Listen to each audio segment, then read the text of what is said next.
Welcome back. The 2020 election is different for many reasons, not the least of which is the expected number of voters who plan to mail in a ballot this fall.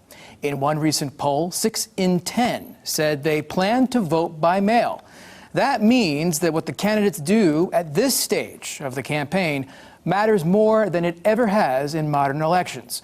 Polls, of course, are a snapshot of what the public thinks at any given time. And to get a look at the latest picture of public opinion, we're joined by Spencer Kimball, head of the Nexstar Emerson poll, which provides polling data for Ozarks Fox. Professor Kimball, as always, good to see you. And I understand you have some new numbers just released.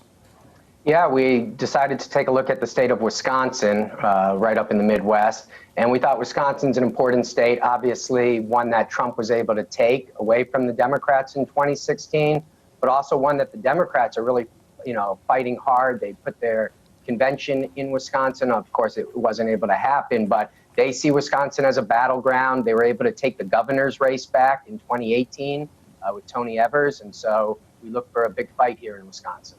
So what do we see in terms of where the Democrats and Republicans seem to stand at this point?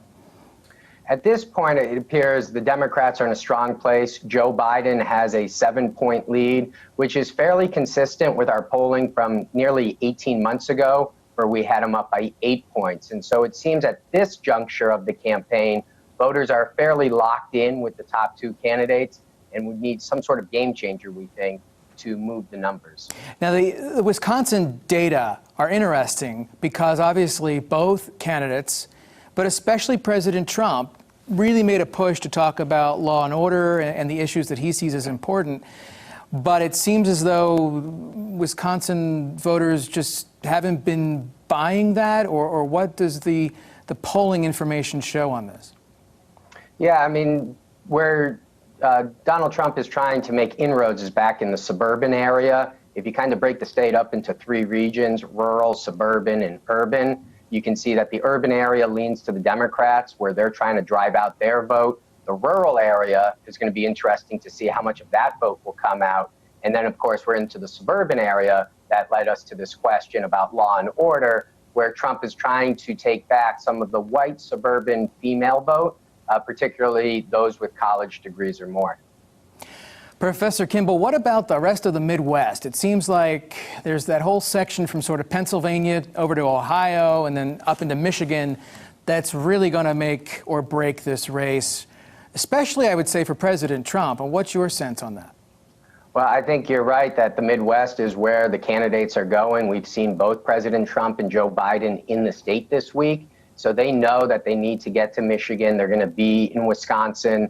They got to be in Ohio. And that's the old Democratic blue wall. And if you notice, Trump is now using the NAFTA messaging to try to drive a wedge between the Biden vote and the working class voter, bring them back over to the Trump camp that he was successful to do in 2016. We'll have to see if he can peg Biden with the same messaging that he was able to do with Clinton.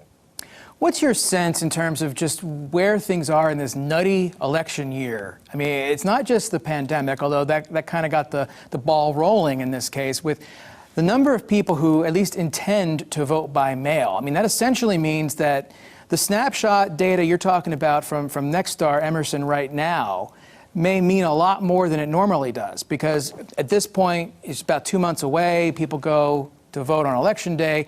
Well, this may actually be something they're about to do. They get their ballot in the mail, they send it back in, they're done. So what the candidates are doing right now matters more than ever. Essentially, we started to see this movement in 2016 with a lot of early voting going on and candidates releasing, bad information about the other candidates earlier there wasn't that late October surprise, there earlier.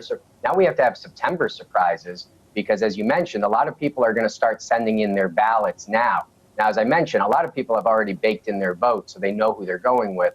We still have 8 to 10% of the electorate that is going to watch the debates at the end of the month, throughout the month of October, and then make that decision. So there is potential for some change, but what we're seeing, that early vote is leaning heavily towards Biden, and so he's in a good position as far as potentially going into Election Day with a bit of a lead. Yeah, it's interesting you say that, because I was going to suggest that this first debate is the most important for Biden.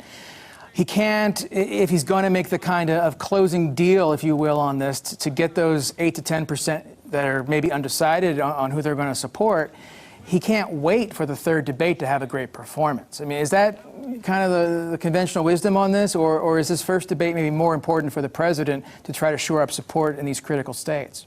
See, historically, that first debate for incumbent presidents are a disaster. Remember Obama against Romney, remember Reagan against Mondale. Those first debates, the incumbent president has really not been challenged by his own.